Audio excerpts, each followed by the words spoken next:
Wrestle Plug 444 Life. Ladies and gentlemen, it's time to hashtag get plugged in. The refreshing, empowering moment that we have all wanted from WWE.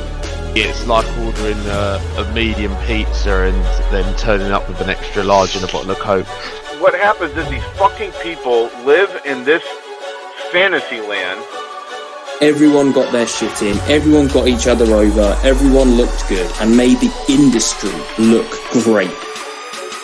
New Japan wrestling talent. I'm a true champion.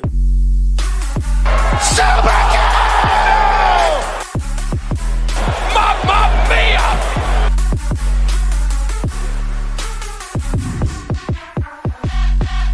Ladies and gentlemen, boys and girls, children of all ages, welcome back to the Wrestle Plug podcast. It's been a bit of a rocky time for everybody, so bear with me. Of course, I'm your host, Aaron Nix. I'm flying solo today because I am going to be dropping in but a moment one of our fantastic wrestling interviews. We haven't had any interviews for a little while now. That's because of everything that's gone on.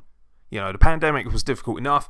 A lot of personal issues, of course. On top of that, of course, my illustrious co-host, the good brother Steve, obviously became a father a few months ago. And obviously, podcast is not quite as important as raising a beautiful baby boy. So congratulations once again, Steve. I know I keep saying it on the podcast, but obviously everyone's very proud of you, brother. So obviously, with all that in mind, as we were gearing up to drop some interviews, then we had, of course, the hashtag Speaking Out movement, which we felt was more than enough for wrestling to deal with. It was important that these people had their platform and were able to speak honestly and candidly about some of the horrific conditions and issues within our own industry. And during that time, we have decided that the podcast needed to take a back seat. Frankly, a podcast is not important during this period. We've tried to keep things trucking along, obviously, with a State of Wrestling address once a week or once every couple of weeks, and trying to cover some pay-per-views. Of course, we do realise that AEW, WWE, and even NJPW are kind of trucking along despite all the difficult conditions. Obviously, Brit Wrestler's taken a back seat. It's been very difficult, so I need to apologise, first and foremost, to the talent that we have interviewed who are still yet to have heard their interviews aired. Some of those took place, bordering on months ago, and I can only apologise for that, but obviously with timing, difficulties and everything involved, it's been very difficult. That being said, this is the first of many interviews that we still have to go. Now, my guest for this interview, very excited about this, is the Reach Wrestling Academy champion, Joey Se7en. Now, obviously, I recorded this interview 3 or 4 months ago. Not much has changed, obviously due to the pandemic. However, it should be pointed out, of course, that he does mention the fact that, we haven't been in lockdown too long, things like that. So, just for the sake of timing, just in case anyone is slightly confused if there is a mention of that, that's why, because it was recorded earlier. I can only apologise to Joey it's taken this long to come out, but obviously, like I've said, I also feel that during the Speaking Out movement and also during the issues that we were personally having and so many others were having during the pandemic, we felt that it was kind of poor form, really, to drop in interviews and take away the spotlight from people who were struggling and people who were obviously, like I say, using the platform of speaking out to have their voices finally heard in the right fashion. So, without further ado, as you all know, Joey Se7en, Reach Wrestling Academy champion. Honestly, somebody that I have hyped up and frankly had an insane amount of man love for quite a long time. I'm just getting that in there now because I know by the end of this interview, I'm going to get quite the ripping for being so much in love with Joey Se7en. From a professional standpoint, I think Joey Se7en is genuinely one of the most exciting talents. And the only thing I can say that's positive about this lockdown is that it's given people the opportunity to kind of reset, I suppose, rethink their plans.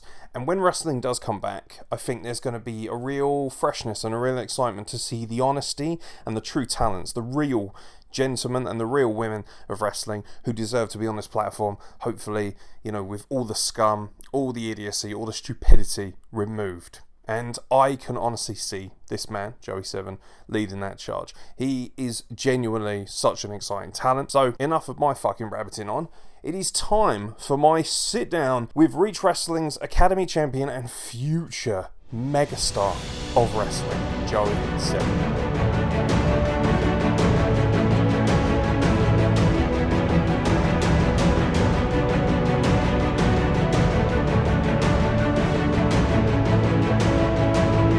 Do you know what? I'm very curious because we've got so many wrestlers on, and I'm very curious as to how the mental health of things impacts you, because you're a very likable, very affable human being. You're very bright. You're very, you're the sunshine of Reach Academy and Reach Wrestling as a whole. So, how have you felt mentally? How has that been? Because physically as well, the other thing I'm also curious, it's kind of a double-sided question. How do you feel mentally, but also on the physical side of things? Because you are, for anyone who doesn't know, an Adonis, basically. You're carved out of stone, so which we're all very jealous of.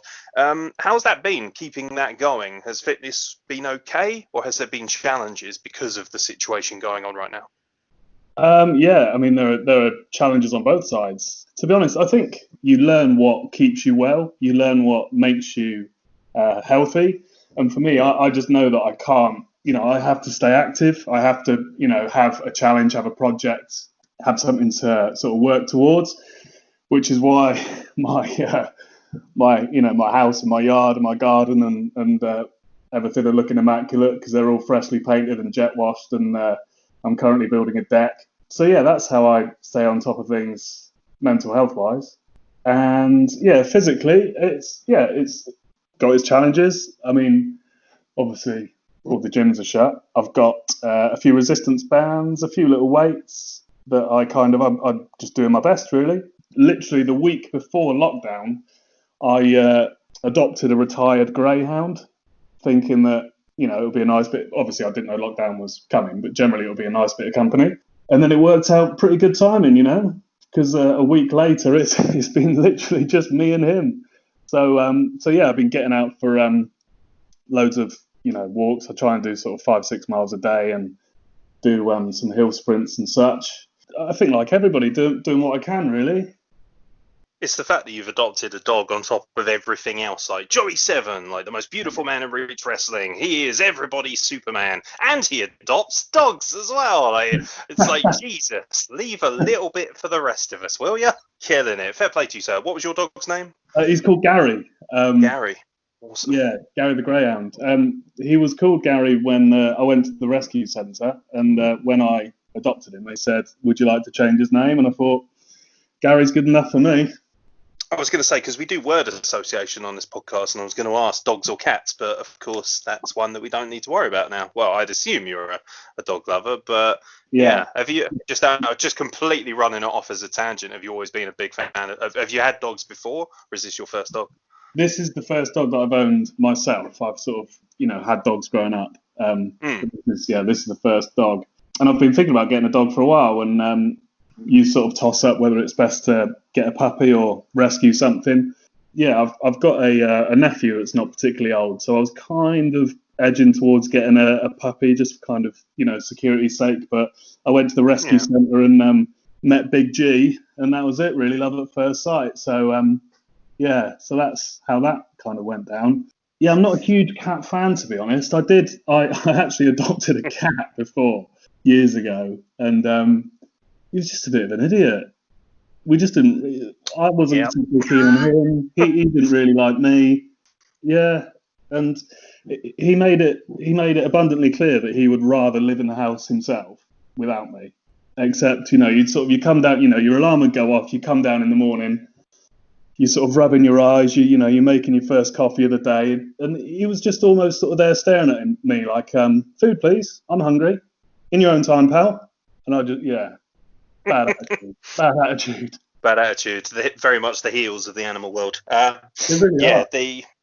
They're shit. I hate cats. I'm just going to go. People know this already, so it's not a massive surprise, but I just think they're awful animals. My mum's got 9, though, so I've got a very skewed attitude towards them. By the way, I know, right? And why indeed? Like, I just sat there and I just thought, what are you doing with your life? To be fair, I'm much older than people realise. They all think I'm still fairly young, which is hilarious. And my mum's 70, so she's got to that age where she needs the company.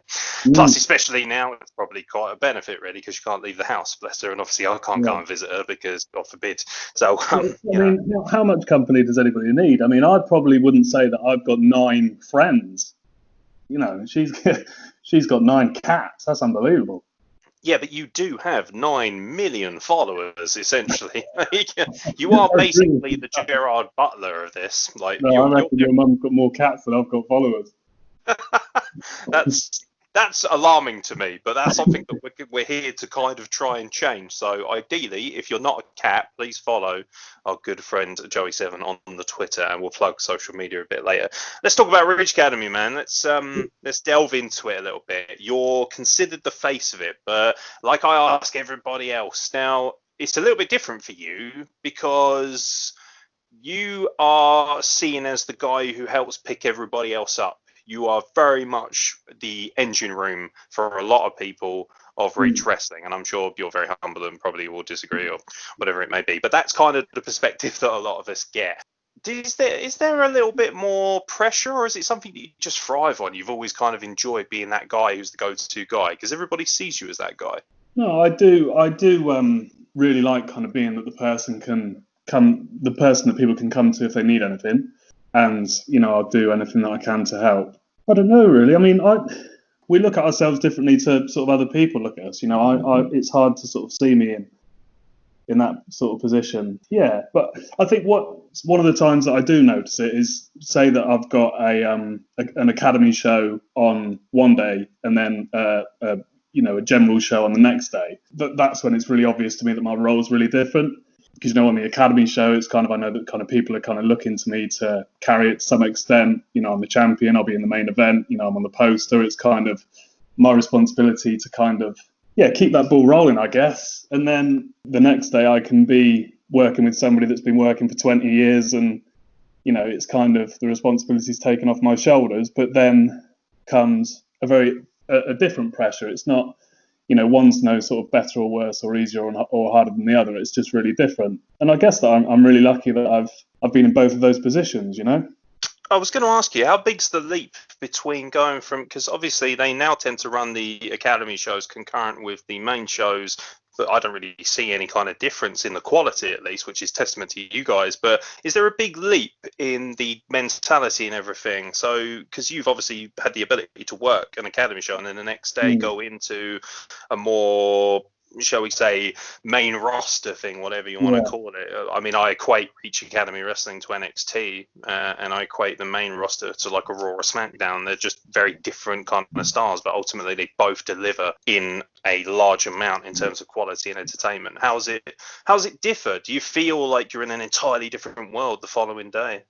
Yeah, I mean, it's really different. I mean, on one level, I'm probably not the best person to make that judgment, because on the academy shows I've wrestled Josh Knott and Blake Harrison and the Hot Shot. So they're kind of three people that would already have kind of stepped through to being on kind of main shows anyway. Yeah, I mean, it's different in terms of, people are kind of a lot more sort of confident and comfortable in their own skins at the main shows. They've been there, they've done it before. Often at the academy shows, people are doing it for the first, second or third time. So they need a kind of different sort of support. I guess at the academy shows, people sort of come to me and, ask me a few questions, and that would never happen on a main show. People probably, I'd probably be the last person, quite rightly. Yeah, so that would be a different. Yeah, but I enjoyed them both equally, I think. Is there anyone that you've worked with where you felt like there's such a different kind of level, a different jump? Because you've now had the opportunity to be in a ring with the Joel Redmonds of the world, Eddie Ryan, Yestin Reese. These are highly accomplished guys. Is there a moment where you went from being like, okay, I'm no longer the academy guy, I'm all of a sudden thrust in there with, the stars, the superstars, so to speak of? Or is it easy to just kind of maintain that humble nature and just look at everybody as an opponent and go about your business?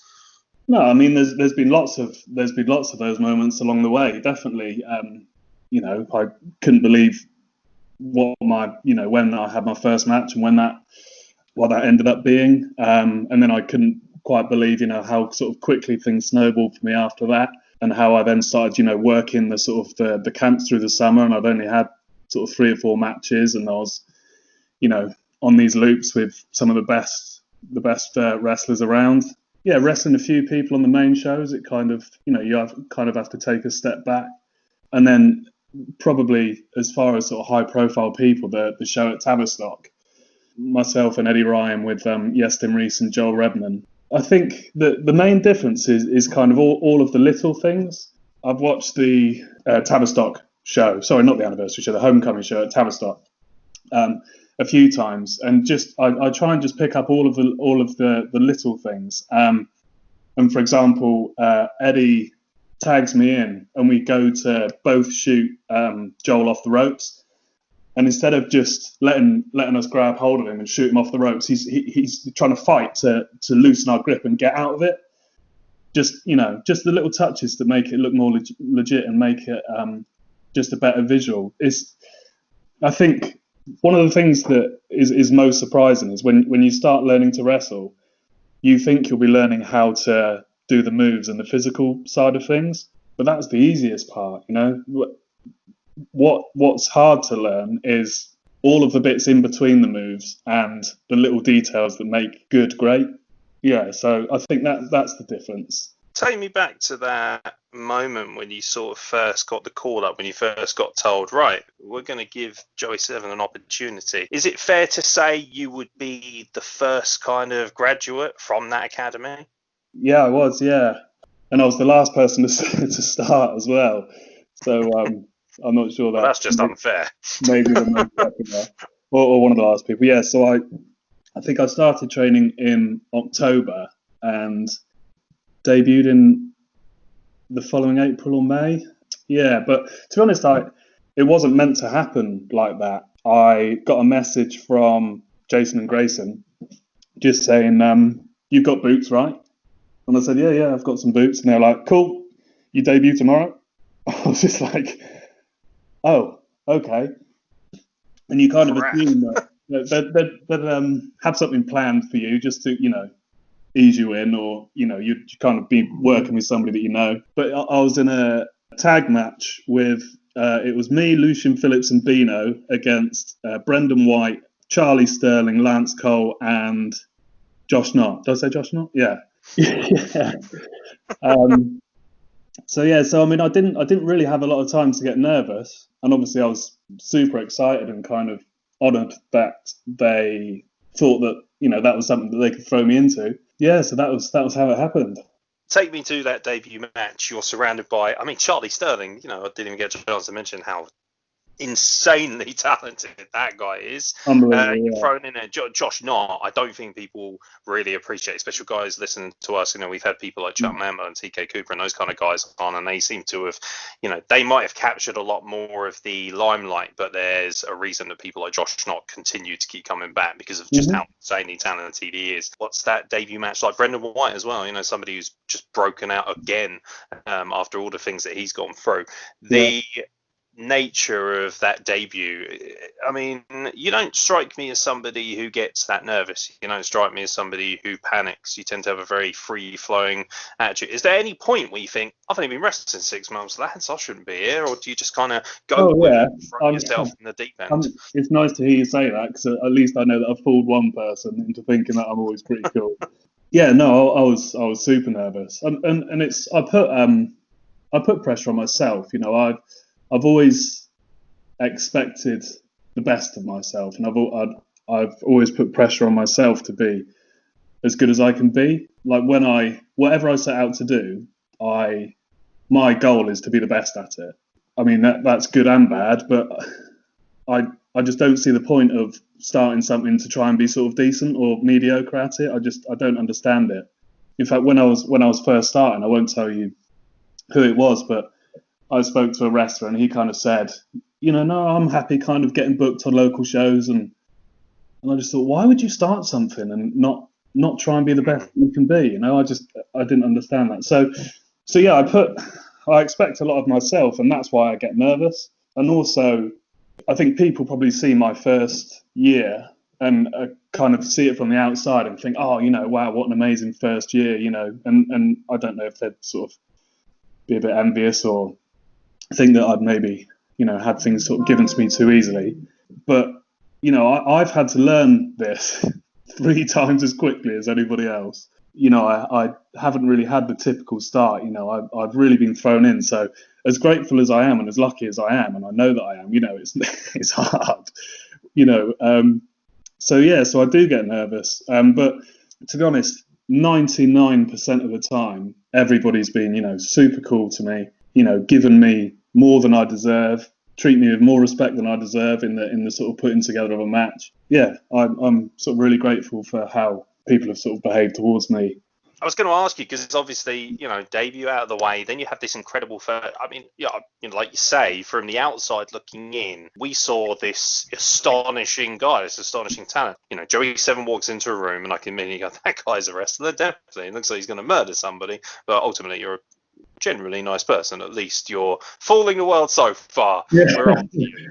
The looks there, but there's also an incredible attitude and a work rate, and you've kind of hinted at that a little bit. Like you said, why would you do something unless you don't, unless you want to be the very best at it?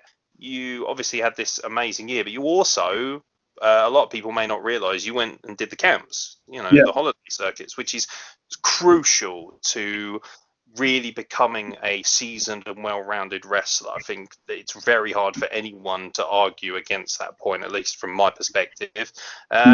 Take me back to that, because that's a more carnival aspect. That's a different kind of grind. That's all about working multiple shows a day for small amounts of money, all living together in a small house, working for Brian Dixon. How was the circuit for you? Yeah, 100%. I mean, you do hear people that kind of look down upon the camps compared to, your sort of more your indie shows. But I mean, tell me an indie show where you could turn up and you get James Mason, Dean Allmark, Joel Redman, Eddie Ryan, Kean Fox, Josh Knott on the same card. I mean, like people that look down upon the camps, haven't been to many. Just an astonishing place to learn, really. You work in most days, sometimes a couple of times a day. You drive into a camp, throwing the ring up, having your matches, throwing the ring down, driving to the next place. So it's just what any young wrestler needs, really. Just reps, and you'll often be working with the same person or the same people kind of for the week. You'll kind of have a group of people get together for a week, and you kind of do the loop together.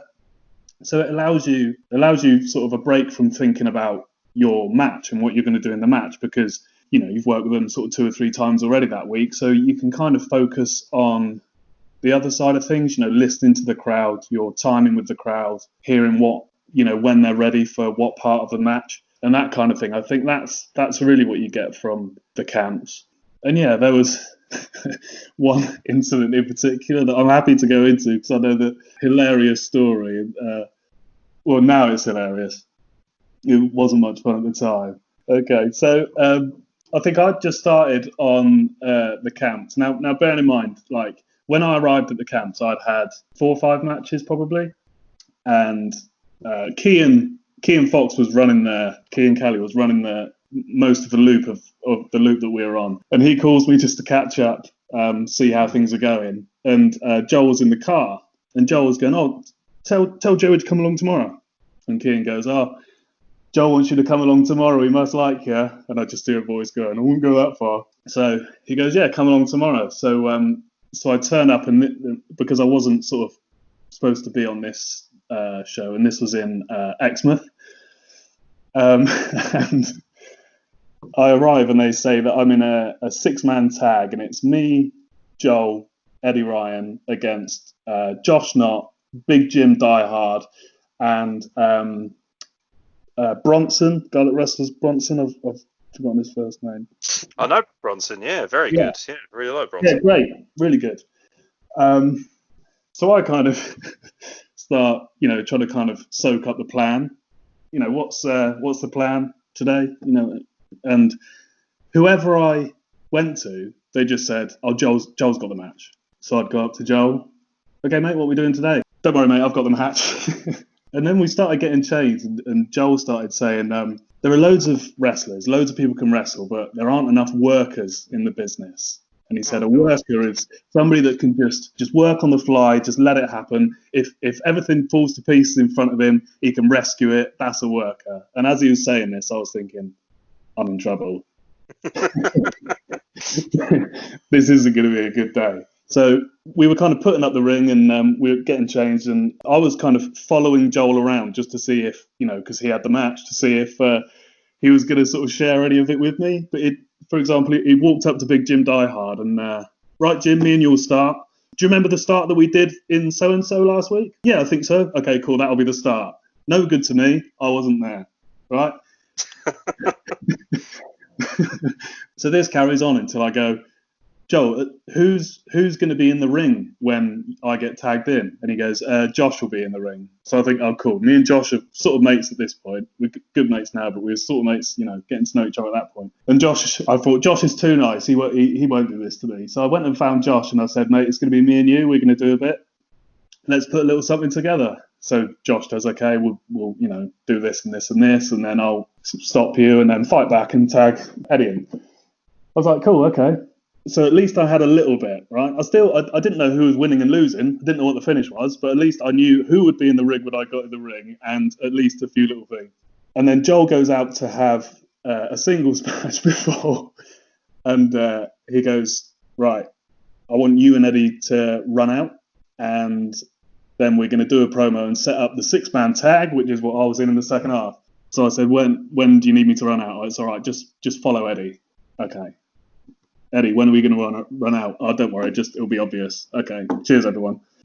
So Eddie starts to run out, so I run out. Joel grabs the microphone from the MC, and I'm thinking, here he goes. He's about to hype the 6-man tag in the second half, and he just thrusts the microphone into my chest, as in, you're doing it. And I was just like, oh, geez. So I did the best I could. It wasn't amazing. Kean's going, lads, right, we've got 2 minutes. 2 minutes, come on. 2 minutes until this match starts. So we run back in, and Joel's got the match. So he's going through the match. Right, you and me, we're doing the start. This is what we're doing from last week, and I don't know what any of this stuff is. And then we're doing the finish, the so-and-so finish that we did so-and-so ago. So, again, I don't know any of it. All I know is the bit that I've put together on Josh. Joel goes, no, I don't want you to do that, and gave me this other thing to do. The match starts, and I'm just thinking, well, at least I know the first thing that I'm supposed to do with Josh when we get in there. And, I get in there, and it doesn't go great. I asked Joel to do something, and he wouldn't do it. And it falls apart.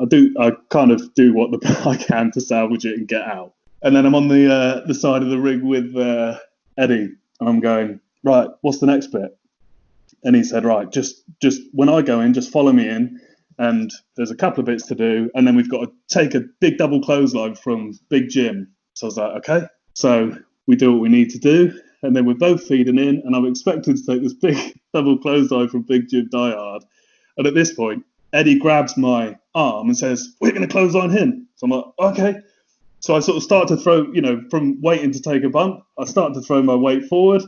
And just as we're about to hit him, he goes, but let him break through. So my balance is all over the place. So at this time, he breaks through, and because I'm so off balance, I almost bump the breakthrough, and I'm sort of back down on one leg, knowing that Big Jim's just hit the ropes behind me and is now coming to give us a double clothesline. So I kind of spin and try my best to feed into it, but I'm too low, and just take this forearm across the face. Boom. Take a bump. Oh. The kind of seeing a few stars. I look up, and at this point, Joel is laughing so hard. He's hanging over the top rope, double, right? Can't stand up. He's laughing so hard. And then I see Eddie roll out, so I roll out, and Joel comes in and does a bit more. At which point, Josh comes over and says, the finish is an RKO. And I was like, okay, cool. And then I thought, well, why did he make a point of coming to tell me? Am I taking an RKO? Am I giving the RKO? I still don't know if we're winning or losing. So I just kind of get back into the ring, try and stay out of the way, but just sort of be available just in case anybody wants to come and grab my neck, or if anybody sort of comes towards me like they look like they want me to grab their neck. At this point, Eddie Ryan flies in front of me and RKO somebody. I'm thinking, thank God, it's done. Until Joel starts pointing at me and shouting, Joey, up top, up top. And I'm thinking, I thought this was done. It's getting worse. So I get up to the top turnbuckle. Josh is lying on the floor. Josh is a mate of mine. I don't want to hurt him. And it occurs to me that I don't really have anything off the top. So I sort of come off with this questionable elbow drop, pin Josh. Joel sort of jumps on top of me for the double pin. few laughs, and then Eddie and Joel show out, climb up to the top to celebrate at each corner. So I go out to join in the celebrations, climb out of the ring and kind of lean back on the rope facing the crowd. Joel sees this, so sneaks down behind me and pushes the rope to try and send me shooting off the ring. Anyway, that's the end of that. And I go back to sort of start getting changed, and it's just me and Eddie Ryan in this dressing room. And credit to Eddie, he didn't say a word, bless him. He just kind of looked down. I knew it was awful. He knew I was awful. And I thought, I'm just not going to say anything. I'm just going to get changed, and go and take the ring down. At this point, one of the Haven All-Stars comes in. Oh, thanks, guys. That was great. Will you be back next week? And I'm thinking, oh. And Eddie goes, yeah, I'll be back next week. And then he's like, and you? And I'm thinking, probably not after that. I can't imagine anybody's ever going to book me ever again. So I just said, we'll see, mate. No, come on. Are you going to be back next week? I was like, mate, I don't know. So, yeah, we go and take the ring down, and it sort of goes from there. So that was that. And I kind of, I drove off, and I stopped to exit a service station and just sat in my car, just like staring into space going, what happened? Like, literally, what just happened? I was like, right, maybe they all just all hate me. Maybe they all hate me and they just don't want me to come back. And they, and then I thought, well, I haven't really done anything to them. I've always sort of been sort of humble and respectful, and I don't really think it's that. So I thought, well, if you just have to be so good that you can get in the middle of a 6-man tag, knowing nothing and just react, I don't think I'm ever going to be that good. And then I thought, well, hang on, I was the only one that didn't know it. So maybe you can't be that good. I mean, with sort of 6 moving pieces, you need to have some idea what's going on. So yeah, so I think it was just a wind up. It was just a rib, really. And so and they never spoken to you about it, and just sort of said yeah, we were just ribbing you, mate. We were just shitting on you. No, I think he was just ribbing me. Yeah, I think it was just a bit of fun. And then I go to a couple of days later, I was booked at UPW. Josh is there, so obviously, he's getting stuck into me again. Dick Riley's there, who's a good mate of Joel, so he was on to me. And I was sort of, trying to sort of no-sell it and just get on with it. And then we go through the match, and I hit a famouser in the match, come back to the locker room. Lance Cole comes flying up to me, gets up in my face, throws something past me. What are you doing? I used the famouser. And I'm just like, oh, what is going on? It's a week from hell. Yeah, and then he just cracks. He goes, I'm only joking, mate. And Grayson was there, and he goes, oh, this is the last thing he needs after the week he's had. And I thought, well, let's hope this is behind me. And then the last part of the sort of story, I was back on the camps on the Monday, and I was working a guy called Brody Steele. Now, I don't know if you know him, but he's possibly the biggest human being I've ever seen. He's a Canadian guy, I think, and he's got to be 6'8", easily. Huge muscle-bound guy. He's worked all over the world, had probably a few thousand matches. We start our match, do a few things, and then he's going to give me this big tackle. So he flies off the ropes, gives me this huge tackle, and he sort of overbalances and falls forward and lands next to me. And I'm just there thinking, I know whose fault this is going to be. 2,000 matches, 5 matches. So I'm thinking, I just can't catch a break at the moment. So I get up and just sort of take an arm and just think we can sort of work back to where we were. And as I'm standing up with his arm, he's going, lighten up, kid. And I'm going, oh, brilliant. Now I'm hurting him too. Awesome. So we keep going through the match. And then he's got me in a chin lock. And he's going, right, you're going to fight up. You're going to hit the ropes. You're going to duck a clothesline, and you're going to take a boot. So I was like, okay.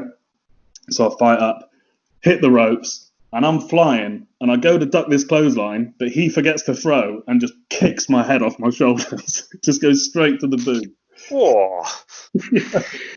So I think that I was out. I'm on the floor staring up into space. And the first thing that I think when I come round is, this just can't get any worse, can it? Like, am I ever going to be able to do this? It's just not going well. And then, yeah, so I kind of stay out and, sign some autographs after the match, and he goes back in. And as I'm walking back in, I think I'm going to get chewed out. And this was kind of the turning point. I walked back in, and he was just super cool. He was super cool to me. He was really apologetic, but claimed responsibility, was really sorry for kicking my head off. And I heard from a couple of lads that he got back there and was just saying, that kid is great. That kid's awesome, And it was kind of like, wow, maybe I can do this. Maybe I will be able to do this. And a few people since have said that Brody Steele was sort of raving about me, and it was kind of, I needed that, And then the next week after that, I was on a loop with Dean Allmark and a guy called Tyson Taylor, and a few others, and it was kind of awesome. They were awesome. They were really kind of nurturing, helpful. For example, I was working Tyson Taylor one time, and the first time he was kind of talking me through. He was kind of like, right, can you hear that? Okay, that's what you need. That's when you start to fight up in the match. And then the next day he was kind of like, okay, now I want you to fight up when you think you've heard it. And he was kind of literally just coached me through, listening to the crowd sort of on the fly. And that was just perfect. I'm sort of so grateful for that sort of thing, and, Brody's comments and, what sort of Tyson and the others did. But, that was kind of, I felt like I've sort of been on the up since then, really. I'm assuming, Joel Redman kind of said as much to me, that it was ribbing you, but also kind of seeing, how much you could take. Because if you can handle that, you can pretty much handle anything. And that's kind of been your MO, is that everybody sees you as this hardworking guy. It's astonishing to think. Like, I'm curious, because you must have come in after all that time. You're very young, obviously. You got the entire world in front of you from a wrestling perspective. 6 months in, you're already having your debut. When you came into the academy for the first time, did you know that you wanted to? Is it a case if you've always wanted to be a wrestler, this was your opportunity to finally kind of take that leap and try it? Because you must have come in looking like an Adonis. There's no way somebody looks that way 6 months in. So you must have already been, a finely tuned athlete. You must have been almost ready to do this, born to do this.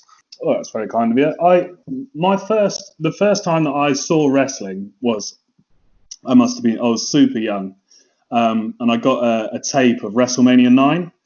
And it was the one in Caesar's Palace, and you got Bobby the Brain Heenan coming in on camel backwards. You got Macho Man being carried in. The grapes were great. Yeah. Were cool. Oh, fantastic! And then the first match is Shawn Michaels to Tatanka, and by this point I'm thinking, I don't know what this is, but I'm in. Right, whatever this is, I'm in. I was really young, and then you grow up, and how did you get into wrestling? I had no idea, so I started. I played rugby, and that kind of took over. So what happened for me is a relationship came to an end. I got binned by the missus, and it was a pretty shitty time. And I thought, right, I've got to do something that I wouldn't have done had that continued. That would just make it suck a little bit less. If at least I can do something that I've always wanted to do that I wouldn't have done before. And then I bumped into a guy called Dave Rules, who does commentary art for Reach and UPW and maybe a few others. And I knew him from before. And we were just kind of catching up, and I was saying, what are you up to? And we were just kind of having a chat. And he said, I do commentary for a couple of wrestling promotions. And that was it. I was like, mate, how'd you get in? Get me in. Get me somebody's number. So I think he got me in touch with Grayson. Yeah, and I messaged Grayson just saying, mate, I don't know if I'm going to be any good at this, but let's give it the old college try, shall we? And the rest is history. Obviously, I was very curious as to where somebody gets a body like that, because I sure as hell didn't turn up starting like that. So I was very curious, and obviously rugby certainly will help. What position were you when you played rugby? I played in the back row, so number 8, really. Do you still have any inclination to play rugby, or are you all in on the wrestling now?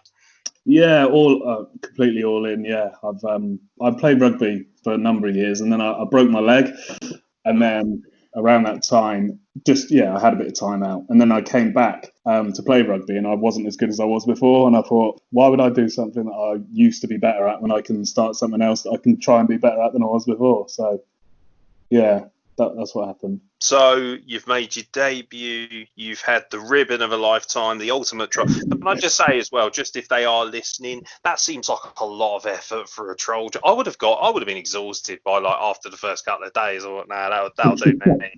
Like that takes some doing. They were independent incidents.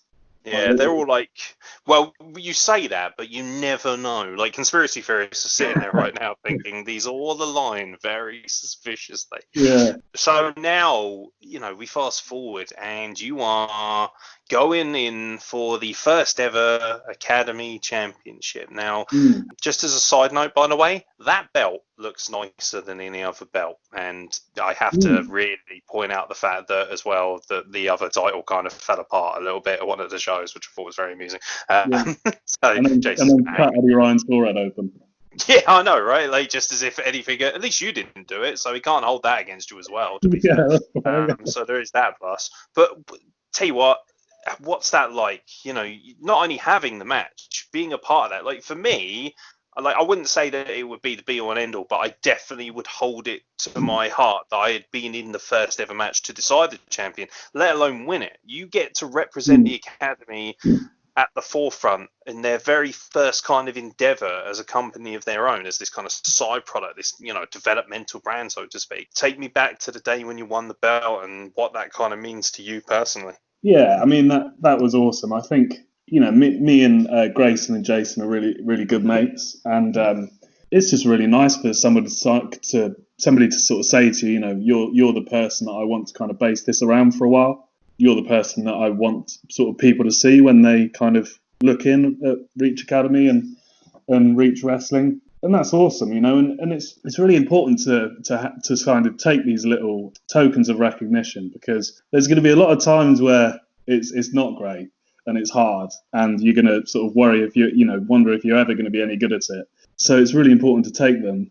Yeah, it is really important to kind of take that on board. So yeah, I'm really grateful for them for that.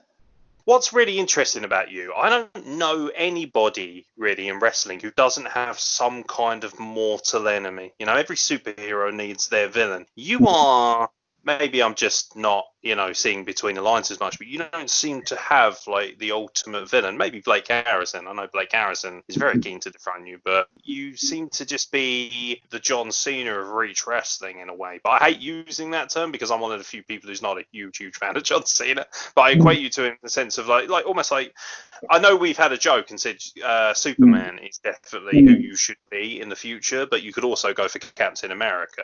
You stand kind of at the forefront of Reach, and you're at the, you lead the charge, yet you don't really have any massive built-in rivalry. It's almost like a case of he's the champ, he's got a huge target on his back, and fast forward to what is inevitably, when things go back to normal, going to be your next big challenge. You have the opportunity to really break ground, because you're going to be in an intergender title match against LA Taylor for the Reach Academy title. Now, for anyone listening, intergender wrestling is something that Reach hasn't shied away from, and they've made a point of, this is all about equality. This title is essentially gender neutral, and that is the first incidence I've seen of that in an academy. I've seen gender neutral titles at places like OTT. We have not yet seen anyone like that in a developmental brand. There's never been a gender neutral title before that I'm aware of, at least not in British independent wrestling. What's it like knowing that somebody who, like LA Taylor is a huge star, she's rapidly kind of almost following your trajectory, and both of you kind of symbolize the growth and the determination and the success that comes with people who truly want it more than anybody else, which is why, for me, this is the perfect main event. What's the feeling around it, the buzz around it? Because obviously, if you pull back the curtain, I'm sure you and Ella get on well. You probably spend a lot of time training with her and stuff, but when it comes down to it, this is a big marquee matchup. This would not look out of place as one of the main events of the main show, never mind anywhere else. And you guys are going to have the opportunity to really break ground. Is there pressure that comes with that, or is it more just a sense of excitement? I mean, there's pressure because we'll want it to be awesome. We want it to be really good. But yeah, I'm really looking forward to it. And I think with intergender wrestling, it offers you different stories, and it offers you different routes and possibilities. I think it's right that it's still referred to as sort of, men's wrestling and women's wrestling, because we're trying to portray legitimate contests. And if you look at all sports, there's men's Olympic events, women's Olympic events. So if we're sort of mirroring that, then that has to be the same in wrestling. But I just think because of wrestling being what it is, that it just offers you more material to use, really. The Big Show would never lose a match if it was just the biggest, toughest dude wins and that's it. So there's no reason why you can't find a way to kind of, make even the chances up, even the scores up, portray a story that makes people believe that, that a woman can really beat the man. You just have to use your imagination and be responsible with your matchmaking, I think. Yeah, but I'm really looking forward to it. And LA Taylor's great, and she 100% deserves it. She's super hardworking. She probably wouldn't mind me saying that she wouldn't be the most naturally gifted person, but I don't think that there's anybody that works harder than her. And I'm sure that a few people have told you about the much talked about Reach fitness test. And it's terrifying. It's important though. It's important. Yeah, it works. Yeah, it is really important. And to be honest, I attach a bit more meaning to it because I know that there are some people that probably think that I have got things that I don't deserve, or maybe things have happened sort of more quickly than I deserve. But I am the current fitness test champion. So it sort of gives me something concrete to go, well, you can't say that anybody works harder than me, or, that anybody's got themselves in better shape than me. So it kind of, I don't know, it sort of legitimizes me a bit, really. And it gives me sort of something secure to stand on. What's your record? Just out of curiosity, what is your record at the moment? I can't even remember my time. I remember it was almost a minute back to second place, but whatever. A little bit of a humble brag going on there. I quite like that. Yeah. Just for anyone listening, because a lot of the students have kind of hinted at it, what does the full fitness entail? Like, what does the full fitness test entail? So it's for time. So it is, I can't remember the exact order, but I think it's press-ups, lunges, sit-ups, mountain climbers, squats, burpees, maybe some other things I've forgotten, and then a run. Yeah, I'm not sure how far the run is. Maybe a kilometre, something like that. And you do that as quickly as you can. I think I did it in about 11 minutes, something like that. Bloody hell. There's sort of no excuse not to do that sort of thing, I think my position is be the best at things that require no talent, right? So anybody can get yourself in good nick. Anybody can make sure they look nice, that they're tanned, can have nice gear. Like, don't give anybody an opportunity to say no to you. Be the best at things that require no talent. And then if you're not talented enough, you're not talented enough, but you don't control that bit. It's a lovely way of looking at things, actually. No, I love that. I almost feel like I'm sitting down with my therapist at this point. It's great. You have a really sunny disposition. You're a very nice human being. But, don't be fooled. There is a real power and a ferocious determination to be the best. And that comes across just in the time that I've spoken to you today. Is there an ultimate goal for you? I mean, WWE champion's the top of the tree, isn't it? WrestleMania it is. Yeah, I mean, I'm not saying that it's likely. I'm not saying it's going to happen. But why would you set your target anywhere else? Yeah, if you set out to be the best you can be, I guess that's the spot. That's obviously a longer term thing. In the sort of medium term, my goal is to kind of gain the respect of, the sort of veterans and the experienced wrestlers, and, maybe get to a position where people ask to work with me and, kind of, see me as somebody that you can stick on a show, we'll sell a few tickets and we'll have a good match. And the short term goal is just to get better every time, just to get better in every match. And I think I have done that. I think that I think I get better with every match, and I guess if you do that every time, then you can't really ask much more of yourself. What amazes me about you is how quickly you've shot forward. I know, you've sort of mentioned a few times on this podcast, quite slyly, but I've picked up on it, that there's been a suggestion from certain people that you've had things handed to you, or that he's the golden boy, he gets given every opportunity, which is not the case. So I've had the opportunity to chat to you in person. I'm having the opportunity to chat to you now. I've watched you wrestle. That's just simply not the case for anyone who knows what they're watching and what they're talking about. You can tell that, and there's obviously been a lot of graft, and ultimately people don't go and work on the holiday camps if they have things handed to them, do they? Let's be fair. You don't put yourself into those positions to learn and gain the knowledge unless you know what you want and how to do it, and do it at the best of your ability. Do you feel it's? I'm not asking you to shoot on anyone, so you don't have to name any names. But do you feel that there are guys and general people around you, not necessarily at the Reach Academy, because I don't think this is the case, but elsewhere, where you might have seen people and thought you don't put in enough to warrant being at this level? Yeah, I mean, there are definitely people that would like to be maybe a little more advanced than they are, and maybe think that they've been overlooked and I've been sort of given things that maybe I don't deserve. But I mean, it's true that I have been given lots of things, and I'm incredibly fortunate, and things have, I've had an incredible time since I started. But I don't think anybody can say that I haven't worked hard for it, like I said, beat me on the fitness test and then come back, forever sort of watching videos, old and new, and making sure that sort of side of my game is up. So yeah, I do feel like that. I also feel like a lot of the top guys, really, maybe people like Joel and Eddie, that I think they expect a lot of me. Like I don't think they don't see me so much. I think they kind of they expect, they demand as much of me. They'd expect as much of me as anybody else. That would sort of been working on a level with them. So that's a challenge. I mean, it's nice, but it's a challenge as well. Yeah, and it is. Wrestling's a funny thing, because in any other sport, you're selected on what you've done. You're appraised on what you've achieved, what you've done. So wherever you end up, you have a sort of a security and a knowing that you're good enough to be there. Whereas in wrestling, you're selected on somebody's idea of what your potential is. So somebody will think, I think he can be good, and you'll be put into those positions. You're chosen on somebody's vision of your potential. So that sort of security is hard to come by, because I know that in most locker rooms, I'm the worst wrestler in there. In most of them, in almost every match that I've had, I've been wrestling people that have been doing it much longer and are better than me. And it's like, this is the situation. I've been put in this position. You've been put in this position. Let's make the best of it. It is what it is. But that is the reality. So, it's hard to have that kind of solidity of self-belief because the truth is that, you are out of your depth a lot of the time.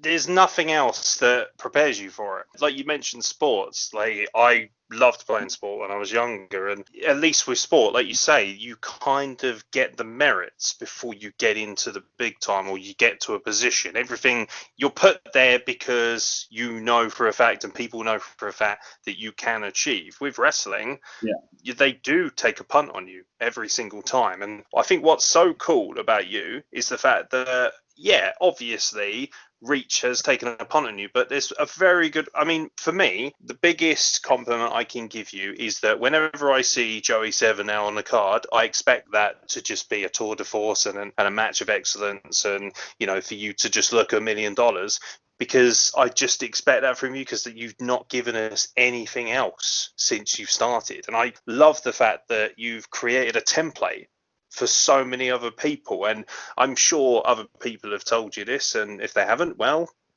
I guess we're first in the door here. But it's very evident that the reason you're at the top is because you provide the template and you provide the level of dedication that is needed to be a wrestler. And if everyone else follows your ethic, there's going to be a lot of stars coming out in the Southwest. So full credit to you, mate. It really is quite astonishing. Like, I've been all around Europe watching wrestling, and especially this country. I really love wrestling, as everybody knows, more than anything else. I love a rant, and I love to wrestle, and I love watching wrestling. And I've watched hundreds of thousands of hours probably at this point. And you are, without a shadow of a doubt, one of the most exciting talents that British wrestling has probably churned out. And that's not just down to, obviously, your amazing graft. That's obviously the Reach Academy as well. So, again, enough smoke blowing, but ultimately it's a big round of applause all round. It's pretty astonishing. That's really kind of you and nice to say. And to be honest, the people coming into the academy now, into Reach Academy now, are in a great position, because we all started off pretty much at the same time. I think most people started off maybe 18 months, 2 years ago, and I started just under 18 months ago. But we were all new together, so it was kind of, apart from Jason and Grayson, and the sort of people that came and that we were lucky enough to have come and do seminars, that was kind of the sources of knowledge. But you can start now and you're around 15 people that have got a year or 6 months under their belts, and I'm not saying that it's a lot and that I can pass on much knowledge, but I've picked up a few bits and pieces. So yeah, I mean, it's a great time to join, because if you're the next wave, you've got this kind of like the first sort of year's intake ahead of you that are around and there all the time. It's a good resource to have. Speaking briefly about the academy before we move to some of the bit more fun we've got for you, just talk to me generally about the people around you. You've got to wrestle a few of them as well, like Carl, Hotshot Parker, he's got plenty to say, that boy. I can't wait for him to come on the podcast. He's going to talk me ear off. Tell me about that academy in general, because what people forget is that you're not just trainees, you're friends. There's a real family, and you see these amazing group shots. And loads of academies have great, vibrancy and energy and flamboyance and everything, but nobody really, everybody cares about everybody there. It's just one big unit. Yeah. What's the feeling like? Do you just constantly just keep looking at people and going, he's going to be a star, she's going to be a star, he's going to do this, she's going to do that? Do you sort of take it for granted now, or are you still overwhelmed at just how amazing everyone around you is? Yeah, we are a really close-knit group, and I think there are a couple of people that kind of, probably LA Taylor and myself perhaps, that are kind of seen as, maybe kind of having some sort of seniority, and it just works, because we make sure that everybody's doing all right, we make sure that everybody's supported, and we just won't have any dickheads, We just, rule one is, no dickheads, basically, and then everything goes from there. And yeah, there are definitely a few people that I think are going to be, big stars for sure. And we're really lucky with our coaches. It's funny, you start off in your wrestling school, and that's sort of your wrestling world. You don't know anybody else, and you've got your coaches, and you think your coaches know everything. And then when you kind of venture out and you get booked in different places and you work with different people, you do hear people that that weren't so sure if Grayson and Jason should be starting a school, because I think when they started the school, they'd probably wrestled for, I think, 4 years themselves.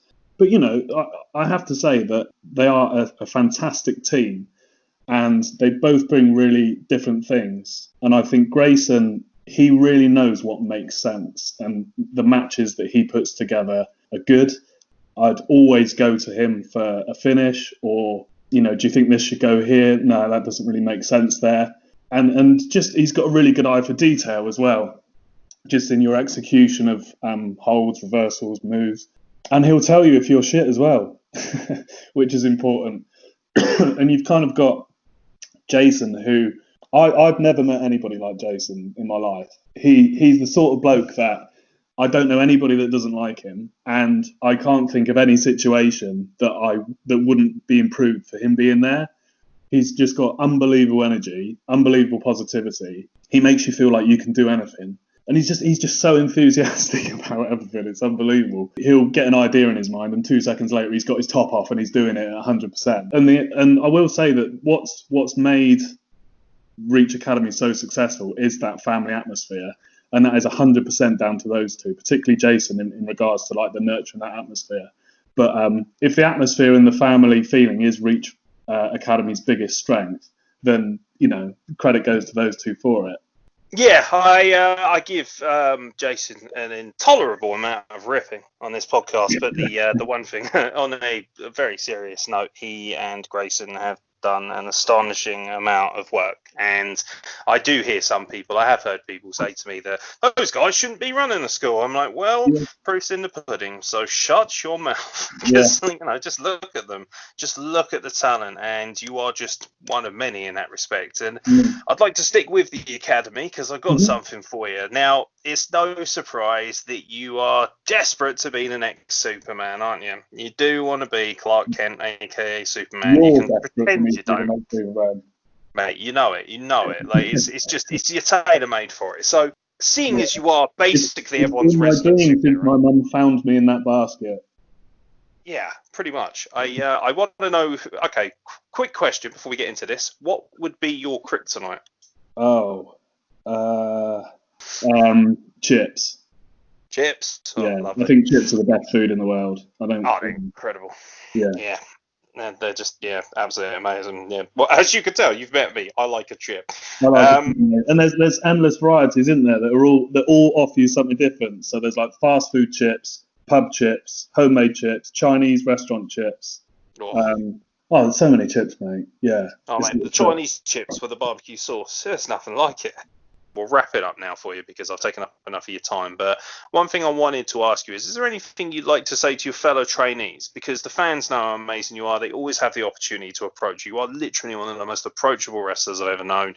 You are so humble. You're a very fucking cool person. But one thing that I'm always told by everyone else is how great Joey is, how important he's been to helping them through their wrestling journey. And like you say, it's a big family. Is there something you'd like to sort of say back to them? Because they all speak so beautifully and glowingly about you. Oh, wow. Well, that's really nice to hear. I certainly wouldn't have been able to, I wouldn't have been as sort of successful if I had been without that kind of family behind me. Yeah, for sure. I mean, there's been a few, sort of messages into the kind of the group chat just going, I've got to do this tomorrow. I've got to wrestle this tomorrow. I've got to wrestle this person tomorrow. And, just sort of instant support and people kind of putting things right. So they've been really cool to me. But I will say everybody's been, super nice to me. Everybody that I've worked with, around the different promotions that I've been booked on, I'm really grateful for how hard they've worked for me. And I'm especially grateful for the people that have been around a lot, like Eddie Ryan, Josh Knott. I'm particularly grateful for the times that he's put up with me in the ring. Joel Redman has actually been, really, really cool to me, really supportive, gives me great advice. And the bottom line is when we have been in the ring together, he could not have worked any harder for me, and it was just an absolute pro. I'm trying to think, Kean Fox, I want to mention him because he's old school, he's the sort of bloke that thinks about a match 10 minutes before he goes out. But when, he got booked against me, we were in touch. He was saying, let me know if there's anything you want to do. I really want to get you over, put you on the map. It's just what I do, getting people like you in better positions. Just, I just really couldn't ask any more of everybody that I've sort of come across so far. And I don't take any of it for granted, and I'm really grateful. And yeah, it's just important for me to say that to kind of everybody that I've been on shows with so far. I appreciate them. That's beautiful, man. That's absolutely beautiful. Let's try and get your followers up a little bit because you were moaning about how many followers you had, and we know. I'm just going to say you need more followers, and let's be honest, we want to get on the bandwagon early because eventually you're going to be a world famous superstar. So we want to be able to say that we saw it first. Where can we find you on social media, mate? Okay, mate. So Twitter is at Joey7en. So it's Joey, Joey, Seven, and then the number 2. And then it's Joey.7 on Instagram and Joey7 Wrestler on Facebook. There you go, ladies and gentlemen. Make sure you follow those. And don't forget as well, if you are listening, if you didn't catch those, it will be available in the descriptions of the podcast and on our social media as well. And you can always see us chatting up Joey via social media as it is. So I can't wait for Jason King to send me a shitload of messages and tweets banging on about how much I'm in love with Joey7. Thank you very much for coming on, mate. We have been huge fans. I'd be remiss if I didn't mention the fact that Steve is also a monstrous fan and wanted to send his love and say thank you for coming on the podcast. He's now a father and obviously very busy with his time, but he also wanted to make it known that he was really excited that you were coming on. So he wanted to send his love as well. He is probably the biggest fan out there as far as Joey7 fans go. So yeah, awesome, just and thank you guys. I mean, I really appreciate, you and Steve literally from day one have been there, saying nice things about me and, getting me in sort of the wrestling public's consciousness. And I really appreciate that. And I know that it's taken a while and I've been a bit reluctant to do it. And it's just because I can imagine, the veterans going, what's he done? Why is he, doing a podcast? But I've had a number of people approach me recently and ask me to do a podcast. It's just where we are. But I got in touch with you because you guys needed to be the first because you've been so cool to me. So this is why. So thanks, guys. I really appreciate it. Thank you, man. No, we do. We put in a lot of work. People don't realise it, but we do. We graft away. Myself, especially, as everybody knows, I'm basically the engine room for it. And yeah, man, it's I got the impression at one point I thought you were scared of me. I was like, oh god, he's gonna, or maybe Steve had scared the crap out of you because he can be very aggressive at the best of times. Despite being a happily married man, he's terrifying in general. He was at the thick end of the can of Carling the last time I saw him. I have to say, I had to have my wits about me. Good. Yeah, watch out for him. No, in all seriousness, mate, it's been an absolute pleasure, and hopefully we'll get you back on as well. Maybe you want to come on and, we've got a YouTube channel that's fledgling and starting to pick up some traction as well. But you are always welcome on, mate, whenever you like. And I just want to say thank you and continued success. You are on your way to being a superstar, mate. Anytime, mate, and thanks again. Pleasure. Anytime. My pleasure. Thank you very much, mate. Take care of yourself. Bye-bye.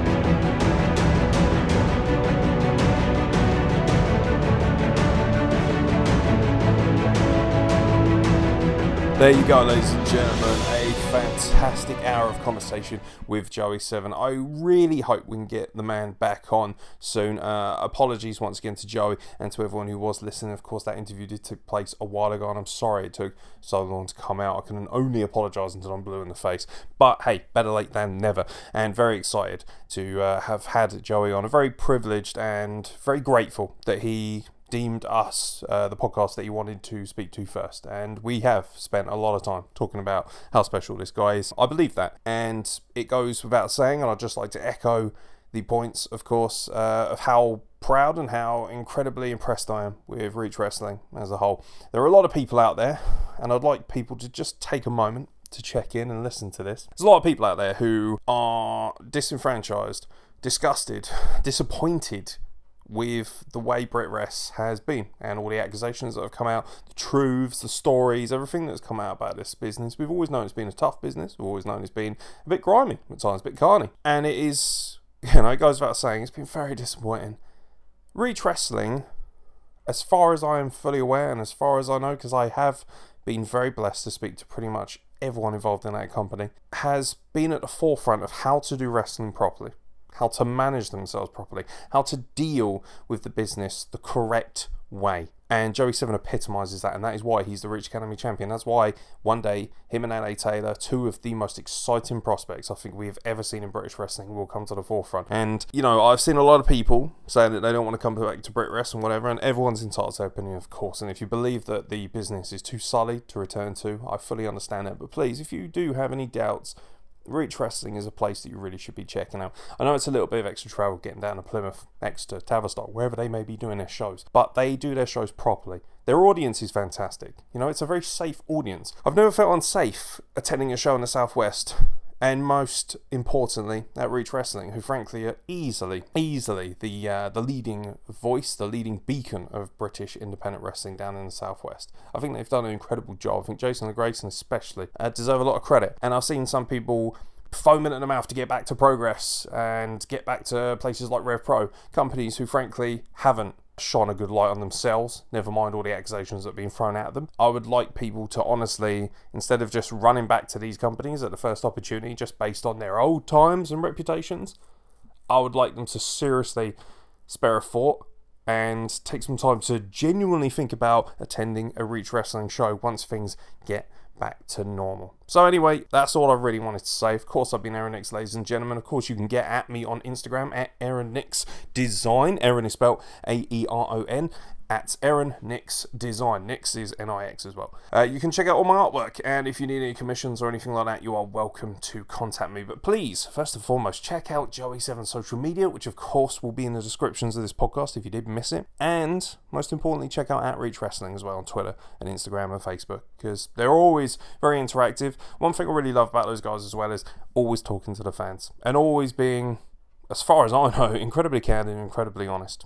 And that seems to be a rarity in this business. So how about, instead of giving up on the business, we shine more money, more time, more spotlight, more passion on the companies that haven't let us down, like Reach Wrestling. From myself, Aaron Nix, thank you very much to Joey Se7en for joining me, and thank you very much for listening to the Wrestle Plug podcast. This content was brought to you by the Wrestle Plug podcast.